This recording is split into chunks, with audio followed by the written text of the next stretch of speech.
So guys ये है हमारा डे नंबर 6 और वीडियो नंबर 3 और आज का हमारा टॉपिक है आर्टिकल और स्पीच।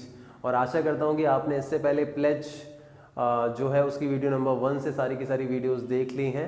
और अगर आपने नहीं देखी हैं तो डिस्क्रिप्शन बॉक्स में जो प्लेलिस्ट का लिंक अवेलेबल है उसके थ्रू ज़रूर देखें अगर आप स्कोर करना चाहते हैं अपने बेस्ट मार्क्स को।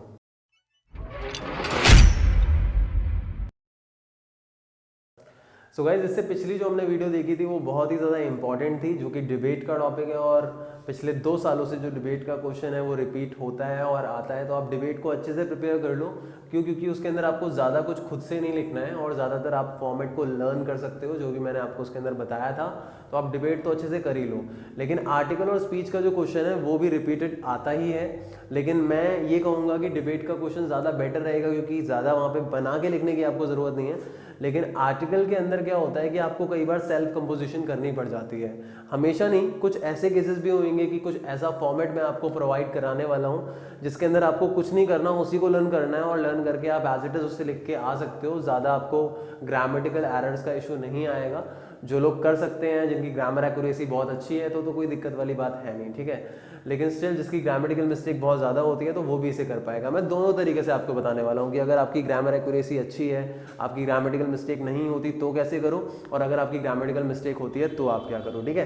पहले मैं बताऊँगा कि अगर आप खुद से लिख रहे हो अपने आइडियाज़ के अकॉर्डिंग तो कैसे लिखोगे, ठीक है। सबसे पहले ये हमारी लॉन्ग कंपोजिशन है। अब लॉन्ग कंपोजिशन के अंदर सबसे पहले आर्टिकल और स्पीच। मैं आपको बता दूं ज़्यादा डिफरेंस इन दोनों के अंदर नहीं है। डिफरेंस मेनली जो है वो स्टाइल ऑफ राइटिंग का थोड़ा सा है। फॉर एग्जांपल आर्टिकल हम मैगजीन्स के लिए लिखते हैं और स्पीच हम मॉर्निंग असेंबली में बोलने के लिए लिखते हैं। तो स्पीच जो होता है वो एक वोकल कंपोजिशन है, एक तरीके से कंपोज किया जाता है वोकल स्पीच के लिए, ठीक है। लेकिन आर्टिकल जो है वो basically individual piece of writing है जो किसी मैगजीन में एज एन आर्टिकल किसी न्यूज़पेपर में पब्लिश किया जाता है, ठीक है। तो आर्टिकल स्पीच गाइस 2 कैटेगरीज में मैंने डिवाइड किया है, एक है पॉजिटिव और एक है नेगेटिव। तो आपको पता होना चाहिए पॉजिटिव क्या होता है। पॉजिटिव का मतलब होता है जब भी हम किसी चीज़ की इंपॉर्टेंस पे लिख रहे हैं, मतलब किसी चीज़ के महत्व पे लिख रहे हैं, जैसे एजुकेशन पे हो गया, योगा पे हो गया, क्लीननेस पे हो गया, या कोई भी ऐसी चीज़ जो हमारी लाइफ में या हमारी कंट्री में क्या है, इंपॉर्टेंट है। और नेगेटिव का मतलब होता है गाइस हम किसके ऊपर लिखते हैं, प्रॉब्लम के ऊपर। प्रॉब्लम मतलब कोई भी समस्या, फॉर एग्जांपल पॉल्यूशन हो गया, चाइल्ड लेबर हो गया, डाउरी सिस्टम हो गया, फीमेल फिटिसाइड हो गया, इन्फेंटिसाइड हो गया, प्राइस राइजिंग हो गया, कोई भी प्रॉब्लम हमारी कंट्री की भी हो सकती है और हमारी लाइफ की भी हो सकती है, ठीक है। अब इसको करने के 2 तरीके हैं। 2 तरीके करने से पहले हम ये जानेंगे कि किस तरीके से हमारा जो क्वेश्चन है अराइज होता है। कई बार डायरेक्टली क्वेश्चन हमारा अराइज हो जाता है गाइस, वो बेस होता है किस पे, व्हाट पे। व्हाट का मतलब आपको बोला गया है प्राइस राइजिंग के बारे में आर्टिकल लिखो, पॉल्यूशन के बारे में लिखो, चाइल्ड लेबर के बारे में लिखो। यहाँ पे मेनली उसके सॉल्यूशन के बारे में नहीं बोला गया होता, मेनली बोला गया है कि चाइल्ड लेबर पे आपको आर्टिकल लिखना है, ठीक है। Right an article on the significance of education या इंपॉर्टेंस ऑफ एजुकेशन, ऐसे करके आएगा। लेकिन अगर आर्टिकल में ये लिखा है कि भाई आपको सजेशन देनी है कि कैसे हम एजुकेशन को स्प्रेड करें थ्रू आउट कंट्री बेस्ट तरीके से, तो वहां पे हाउ की बात आ गई, वहां व्हाट की बात नहीं आ रही, हाउ की बात आ रही है, सजेशन की बात आ रही है। या फिर मान लो आया कि what are the major reasons for poverty, उसको लेके आपको आर्टिकल लिखना है, तो वहां पे व्हाई की बात आ गई कि क्या रीजंस हैं कहीं ना कहीं। तो आप एक्चुअली एक पर्टिकुलर पॉइंट है जिसपे स्ट्रेस देके लिख रहे हो, तो वहां पे ओवरऑल एक टॉपिक की बात नहीं हो रही है, उस टॉपिक के किसी एक एलिमेंट की ज्यादा बात हो रही है। तो जब भी एक पर्टिकुलर एलिमेंट की बात होगी तो वहां तो सेल्फ कंपोजिशन करनी पड़ेगी। लेकिन अगर पर्टिकुलर एलिमेंट की बात नहीं हो रही, ओवरऑल मेरे को पॉल्यूशन पे आर्टिकल लिखना है, चाइल्ड लेबर पे आर्टिकल लिखना है, तो मैं एक बेसिक फॉर्मेट यूज कर सकता हूँ सारे के सारे आर्टिकल में। बस हमें ये पता करना होगा कि वो आर्टिकल जो है वो पॉजिटिव है या नेगेटिव। तो वो तो मैंने बता ही दिया, पॉजिटिव मतलब किसी चीज की इंपॉर्टेंस पे और नेगेटिव मतलब किसी चीज की प्रॉब्लम के लिए। तो आई होप आप लोग मेरी बात को समझे होंगे। तो गाइस पॉजिटिव फॉर्मेट लिखा है मैंने यहाँ, नेगेटिव फॉर्मेट लिखा है व्हाट केस में। व्हाट केस मतलब जब भी व्हाट को लेके आएगा तो हम फॉर्मेट यूज कर सकते हैं। फॉर्मेट मतलब कुछ ऐसी लाइंस जो मैं आपको बताऊंगा जो आप एज इट इज बिना झिझके लिख सकते हो, लेकिन वहां पे हम व्हाट पॉइंट ऑफ व्यू से करेंगे कि ओवरऑल एक आर्टिकल हमें लिखना है किसी टॉपिक पे जो डिस्कसिव नहीं है। डिस्कसिव मतलब जहां हमें एक पर्टिकुलर पॉइंट पे स्ट्रेस देना हो, लेकिन अगर किसी पर्टिकुलर पॉइंट पे देना है, मतलब हाउ की बात करनी है, वो चीज कैसे करनी है, वाई की बात करनी है, सजेशन देनी है, तो वहां हमें सेल्फ कंपोजिशन ही करनी पड़ेगी। थोड़ा बहुत फॉर्मेट यूज हो सकता है, साथ में सेल्फ कंपोजिशन मतलब खुद से लिखना भी जरूरी है, ठीक है। तो गाइस सबसे पहले मैं आपको सेल्फ कंपोजिशन के बारे में बताऊंगा कि अगर सेल्फ कंपोजिशन करेंगे, चाहे वो पॉजिटिव हो चाहे नेगेटिव हो, वो कैसे करेंगे। और साथ में बाद में मैं आपको बताऊंगा कि कैसे आर्टिकल और स्पीच लगभग सेम ही होता है। अगर आपको आर्टिकल समझ में आ गया तो आप स्पीच भी कर सकते हो, ठीक है। तो आर्टिकल का ब्लूप्रिंट क्या है? ब्लूप्रिंट का मतलब वैल्यूएबल पॉइंट जिनके बेसिस पे हम लिखेंगे, ठीक है। सबसे पहले क्या आएगा? टॉपिक मान लेते हैं हम प्राइस राइजिंग पे लिख रहे हैं, ठीक है। प्राइस राइजिंग मतलब कीमतों का बढ़ना, या प्राइस राइजिंग भी नहीं तो चाइल्ड लेबर एक कॉमन टॉपिक है, वो भी आ जाता है। चाइल्ड लेबर पे लिख रहे हैं, चाइल्ड लेबर का मतलब बाल मजदूरी। सबसे पहला पॉइंट गाइस मैंने लिखा है बैकग्राउंड, मतलब अगर आप खुद कंपोज कर रहे हो तो आपको डायरेक्टली, कई सारे बच्चे क्या करते हैं, चाइल्ड लेबर पे अगर आर्टिकल होगा तो चाइल्ड लेबर से ही स्टार्ट करते हैं कि भाई child labour is a problem in our country. तो ये बच्चों की तरह ऐसे थोड़ी लिखना है, निबंध थोड़ी ना लिख रहे हैं हम, मतलब फर्स्ट से लेके 8th क्लास तक यही लिख रहे थे, गाय हमारी माता है, गाय के 4 थन होते हैं, गाय का एक मुंह होता है, गाय के 2 कान होते हैं। अरे भाई ऐसे नहीं लिखना, आपको टू द पॉइंट नहीं लिखना होता। आर्टिकल आर्टिकल जो होता है वो एक थोड़ा सा एडवांस लेवल होता है पीस ऑफ राइटिंग का। तो वहां पे आपको क्या करना होता है, वहां पे आपको बैकग्राउंड से स्टार्ट करना होता है, डायरेक्टली टॉपिक से स्टार्ट नहीं करना होता। उस टॉपिक के बैकग्राउंड में कुछ चीजें उठा के लो। फॉर एग्जांपल चाइल्ड लेबर पे लिख रहे हो तो चिल्ड्रन की इनोसेंस के बारे में लिख सकते हो कि in our country there is something which is very special, which is very important and that should be preserved and they are children, children are the foundation of our country. हमारे जो बच्चे हैं वो देश की बुनियाद है and that foundation must be very strong. ये फाउंडेशन बहुत ही ज्यादा स्ट्रॉन्ग होनी चाहिए। But what is happening in our country, पर क्या हो रहा है हमारे देश में? The same foundation is affected by a disease. ये सेम फाउंडेशन जो है वो एक डिजीज से अफेक्टेड है and that disease is none other than child labour. अब चाइल्ड लेबर को डिस्क्राइब करो कि चाइल्ड लेबर क्या है, समझ में आ रहा है? जब आप पॉल्यूशन की बात करोगे तो पॉल्यूशन में डायरेक्टली पॉल्यूशन की बात मत करो, बैकग्राउंड मतलब कि इन्वायरमेंट को लेके लिखो कि भाई इन्वायरमेंट हमारे लिए कितना इंपॉर्टेंट है, हमारे को इन्वायरमेंट को एक बेटर तरीके से प्रिजर्व करना कितना इंपॉर्टेंट है। लेकिन हम क्या कर रहे हैं? पॉल्यूशन कर रहे हैं। तो डायरेक्टली टॉपिक में मत आओ, बैकग्राउंड फिर क्या आएगा? टॉपिक आएगा, ठीक है। तो बैकग्राउंड आ गया तो वो एक्सपेंड करा, फिर रिलेट करा टॉपिक से, फिर टॉपिक को डिफाइन कर दो, ठीक है। अब मान लो अगर हम नेगेटिव केस के लिए लिख रहे हैं तो नेगेटिव केस में हमारा टॉपिक मान लेते हैं हम चाइल्ड लेबर है, ठीक है। कोई दूसरा भी हो सकता है। अगर हमारा टॉपिक चाइल्ड लेबर है तो चाइल्ड लेबर के हम क्या बता सकते हैं? कॉजेज। कॉजेज का मतलब क्या होता है कि वो प्रॉब्लम क्यों होती है, चाइल्ड लेबर क्यों होता है? पॉवर्टी की वजह से होता है। पॉल्यूशन का लिख रहे हैं तो पॉल्यूशन क्यों होता है? फैक्ट्रीज की वजह से होता है या किसी दूसरी वजह से होता है? तो कॉजेज बताओ अगर नेगेटिव है। कॉजेज के बाद क्या आ जाएगा आपका? इफेक्ट्स। इफेक्ट्स मतलब इसकी वजह से क्या होता है। एक तो हो गया पॉल्यूशन क्या है, दूसरा पॉल्यूशन क्यों होता है, तीसरा पॉल्यूशन की वजह से क्या होता है, और सबसे पहले पॉल्यूशन के रिलेशन में बैकग्राउंड एनवायरनमेंट के प्रिजर्व को लेके आ गया, चाइल्ड लेबर में चिल्ड्रन को लेके आ गया, ठीक है। फिर इफेक्ट्स के बाद आप क्या बता सकते हो? सर्वे या एग्जाम्पल। सर्वे मतलब कि पिछले साल की तुलना में इस साल चाइल्ड लेबर कितना ज्यादा बढ़ गया है, आप उसके बारे में बता सकते हो। सॉल्यूशन मतलब इसको हम कैसे खत्म कर सकते हैं, कैसे कंट्रोल कर सकते हैं, ये बता सकते हो। और कंक्लूजन का मतलब लास्ट में कंक्लूड कर देंगे कि अगर ये नहीं हुआ खत्म तो आने वाले समय में हमारी कंट्री की जो सिचुएशन होगी वो क्या होगी। इस तरीके से सारे पॉइंट्स एलोबरेट करते हुए आपको जो वर्ड लिमिट है उसको रीच करके आर्टिकल लिखना है। अगर पॉजिटिव पे लिखेंगे तो सेम बैकग्राउंड आएगा, फिर टॉपिक एजुकेशन पे लिख रहे हैं तो एजुकेशन को डिस्क्राइब कर दो, ठीक है। फिर व्हाई इज इट नेसेसरी मतलब एजुकेशन क्यों जरूरी है। अब कई बच्चे कंफ्यूज हो जाते हैं, क्यों नेसेसरी है और बेनिफिट्स दोनों लगभग सेम लगते हैं, लेकिन क्यों जरूरी है इसमें आपको क्या लिखना है कि अगर वो चीज ना हो, अगर एजुकेशन ना हो तो इससे क्या होगा। फॉर एग्जाम्पल एजुकेशन ना हो हम इलिटरेट रहेंगे, इलिटरेट रहेंगे तो क्या होगा, और अगर एजुकेशन होगी तो वाइस वर्सा मतलब उसका अपोजिट कि उसके बेनिफिट्स क्या होंगे एजुकेशन के, ठीक है। फिर सेम सर्वे एग्जांपल की एजुकेशन लिटरेसी रेट कितना बढ़ गया है, योगा को लेके लोग कितने कंसर्न हो गए हैं अगर हम योगा की बात कर रहे हैं, या क्लीननेस को लेके कितने हो गए हैं, तो सर्वे भी आप दे सकते हो, एग्जांपल दे सकते हो। और सजेशन में हम कैसे उस चीज को कंट्रोल करें या कैसे उस चीज के लिए लोगों को ज्यादा से ज्यादा जागरूक करें। तो लास्ट में कंक्लूजन कि कितना जरूरी है इसको प्रिजर्व करना और इसके लिए वर्क करना। तो गाइज आई होप आपको ये जो ब्लूप्रिंट है समझ में आया होगा और इसके बेसिस पे आप आसानी से कर सकते हो। अब मैं बात करने वाला हूं उन लोगों की जिन लोगों की ग्रामर बहुत ज्यादा वीक है, स्पेलिंग मिस्टेक्स बहुत ज्यादा होती हैं, और अगर वो भी आर्टिकल के क्वेश्चन को बिना मिस्टेक के करना चाहते हैं तो वो कैसे करेंगे। तो मैं कुछ वर्ड्स बताने वाला हूं, उन वर्ड्स के बेसिस पे लिखना होगा और वही वर्ड्स आपको याद करने होंगे। पहले मैं नेगेटिव आर्टिकल का बताऊंगा, फिर मैं पॉजिटिव आर्टिकल का बताऊंगा, लेकिन ध्यान रखो सिर्फ वही वर्ड्स नहीं, वो तो याद कर लो, वो एक फाउंडेशन एक बुनियाद देगा आपको, लेकिन साथ में आपको क्या करना पड़ेगा, थोड़ा बहुत खुद भी बना के लिखना होगा। समझ में आ गया मेरी बात। सो गाइज अगर आप लोगों के पास नोट्स है तो बहुत अच्छी बात है, आप नोट्स को ओपन कर सकते हो और उसमें नेगेटिव आर्टिकल का फॉर्मेट निकाल सकते हो। राइटिंग सेक्शन में नहीं है तो डिस्क्रिप्शन बॉक्स में नंबर लेके नोट्स ले सकते हो हमारे से, या सामने जो बोर्ड है उस पर अपीयर होगा फॉर्मेट, तो आप वहाँ से भी नोट कर सकते हो, ठीक है। तो गाइस सबसे पहले हम बात करते हैं नेगेटिव आर्टिकल। नेगेटिव आर्टिकल का मतलब क्या है, जब हम किसी चीज़ की प्रॉब्लम के ऊपर लिख रहे हैं, मान लेते हैं चाइल्ड लेबर पे लिख रहे हैं, तो कुछ लाइंस हैं जो हमें यूज़ करनी है। सबसे पहले हमारा आर्टिकल लिखा हुआ आएगा, फिर टॉपिक आएगा, मान लेते हैं चाइल्ड लेबर, फिर राइट हैंड साइड पे किसने लिखा है वो लिख सकते हैं, अगर राइट हैंड साइड पे लिखना है दैट्स ओके, अगर यहाँ नहीं लिखना तो नीचे भी लेफ्ट हैंड साइड पे आप लिख सकते हो। अब कुछ शुरुआत की लाइन क्या है वो मैं आपको पढ़ के बताता हूँ, ठीक है।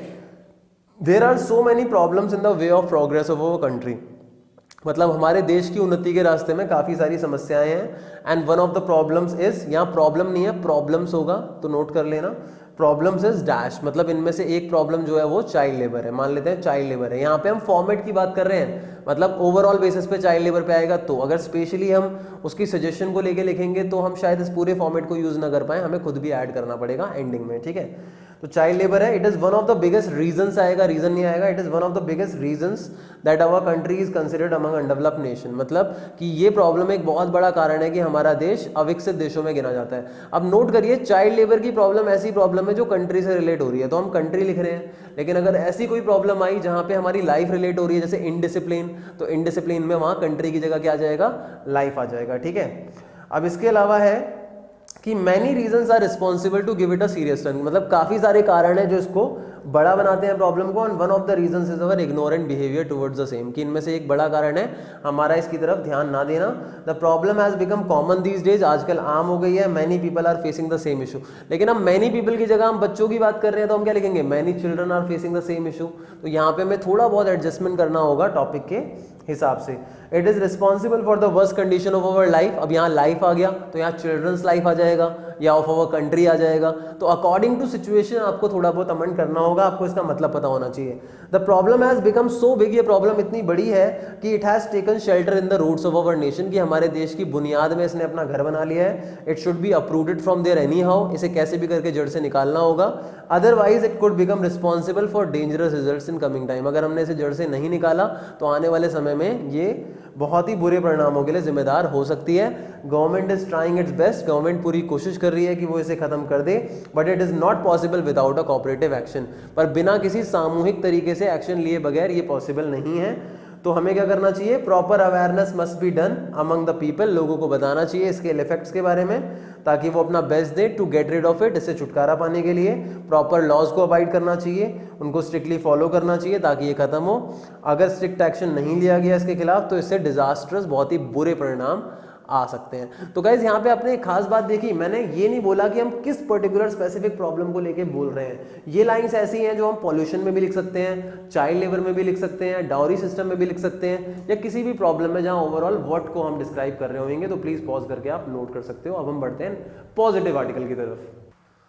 सो गाइज आई होप आपने नेगेटिव आर्टिकल नोट कर लिया है। पॉजिटिव आर्टिकल की बात करते हैं, तो पॉजिटिव आर्टिकल आपको पता है किस चीज पे होगा, इंपॉर्टेंस के ऊपर, तो स्क्रीन पे आप देख सकते हो, अगर नोट्स अवेलेबल है तो वहां देख सकते हो। मतलब मान लेते हैं हम एजुकेशन पे लिख रहे हैं, एजुकेशन का जो महत्व है वो हमारे जीवन में, ठीक है, तो हम लाइफ को लेके लिखेंगे, लेकिन अगर कोई ऐसी चीज है जिसका महत्व हमारे देश के लिए है तो वहां पे हम कंट्री को रेफर कर सकते हैं, जैसे नेशनल इंटीग्रेशन हो गया, राष्ट्रीय एकता, यूनिटी हो गई, तो वहां कंट्री रेफर कर सकते हैं, ठीक है। तो आर्टिकल, टॉपिक, फिर राइट हैंड साइड पे लिखेंगे, यहां नहीं लिखना तो नीचे लेफ्ट हैंड साइड पे लिखेंगे नेम। अब dash is a means of keeping things in order in our life भी लिख सकते हैं यहाँ पे, ठीक है। तो डैश मतलब एजुकेशन की, एजुकेशन एक ऐसी चीज है जो हमारे जीवन में सारी चीजों को व्यवस्थित रूप से बनाए रखती है। It should be the most important thing capped by human in his life, मतलब ये चीज दुनिया की सबसे ज्यादा इंपॉर्टेंट चीज होनी चाहिए जो इंसान रखे। A nation is a group of individuals, मतलब राष्ट्र जो है वो सब लोगों को मिला के बनता है, इसीलिए the importance of this in everyone's life is very necessary, इसीलिए ये चीज हर एक इंसान के जीवन में जरूरी है, क्योंकि अगर हर एक इंसान इसको फॉलो करेगा तभी तो राष्ट्र ग्रो करेगा, क्योंकि राष्ट्र तो सब लोगों को मिला के बनता है। Only then our nation could improve, keeping the importance of it in our mind is a training of our poor character. अगर हम एजुकेशन, इट का मतलब एजुकेशन की बात हो रही है, एजुकेशन की जगह कुछ और भी हो सकता था, क्लीननेस हो सकता था। अगर हम इस चीज की इंपॉर्टेंस अपने माइंड में रखेंगे तो हमारा पुअर कैरेक्टर क्या होता है, स्ट्रांग होता है। जो स्टूडेंट्स होते हैं स्कूल्स एंड कॉलेजेस के, do not bother about the importance of it, इसकी फिक्र नहीं करते, hence they lack their genuine personality, इसीलिए वो अपनी जेन्युइन पर्सनालिटी को क्या करते हैं, लैक करते हैं। It must be applied in our life at a very early stage, हमें शुरुआती जीवन से इसे अपने जीवन में अप्लाई करना चाहिए। The principle of same is known through out the world, लोग जो है इसका सिद्धांत जो है वो पूरी की पूरी दुनिया के अंदर कायम है। और इसके अलावा absence of it can lead to confusion in our mind या लाइफ, कि अगर इसकी अनुपस्थिति हमारे जीवन में रहती है तो हमारे माइंड में कंफ्यूजन आता है। और all the bad influences on our life, हमारे देश पे जितने भी बुरे प्रभाव पड़ रहे हैं वो इसी की वजह से पड़ रहे हैं, क्योंकि हम इसको इग्नोर करते हैं, ठीक है। We should aware people about the importance of same, हमें लोगों को इसके बारे में अवेयर करना चाहिए ताकि वो अपनी कंप्लीट पर्सनालिटी को अटेन कर पाएं, और proper counselling and guidance bye parents and teachers can make us aware about it. मतलब अगर हमें प्रॉपर गाइडेंस मिलती है लोगों से, टीचर्स से, पेरेंट्स से, तो हम इसके बारे में अच्छे से जान सकते हैं। और सेल्फ कंपोजिशन में भी आप अपनी लाइंस यूज कर सकते हो, लेकिन ध्यान रखना इसको याद करने के बाद, पढ़ने के बाद अगर कोई भी लाइन एडजस्टेबल लगती है टॉपिक के अकॉर्डिंग तो उसको एडजस्ट करना भी बहुत ज्यादा जरूरी है, तो इसको आप नोट कर सकते हो। सो गाइस, स्पीच का जो टॉपिक है वो आर्टिकल से ज्यादा डिफरेंट नहीं है। आर्टिकल में जैसे हम सेल्फ कंपोजिशन करते हैं, फॉर्मेट यूज करते हैं, वैसे स्पीच में भी कर सकते हैं। बस कुछ लाइनें हमें स्टार्टिंग में और एंडिंग में ऐड करनी होंगी। जैसे कि स्पीच में ग्रीट आ जाएगा, जैसे हम असेंबली में दे रहे हैं तो good morning to all my dear friends, respected teachers, my dear principal madam, इस तरीके से ग्रीट हम करेंगे। फिर इंट्रोड्यूस योरसेल्फ में अपना नाम आप बताओगे कि मेरा नाम क्या है, और फिर टॉपिक आ जाएगा कि टॉपिक आप किस पे बोलने वाले हो, ठीक है। अब टॉपिक अगेन नेगेटिव भी हो सकता है, पॉजिटिव भी, हालांकि स्पीच में ज़्यादातर पॉजिटिव चीज़ों पे आता है। फिर आर्टिकल फॉर्मेट या सेल्फ, मतलब जो आर्टिकल का हमने फॉर्मेट अभी लिखा था ना, वो सेम फॉर्मेट यहाँ पे आ जाएगा आपका। इन तीनों वर्ड्स के बाद वो सेम फॉर्मेट यहाँ आएगा। कहाँ से? अगर नेगेटिव है तो there are so many problem से, या पॉजिटिव है तो dash is a means of keeping things in order, वहाँ से, ठीक है। फिर एंडिंग में थैंक्स कहेंगे लिसनर्स को कि आई एम थैंकफुल कि आपने मेरी बातों को सुना। तो स्टार्टिंग की लाइन आपके फॉर्मेट में अवेलेबल होंगी नोट्स में, अगर नहीं है तो आप सामने स्क्रीन से नोट कर सकते हो।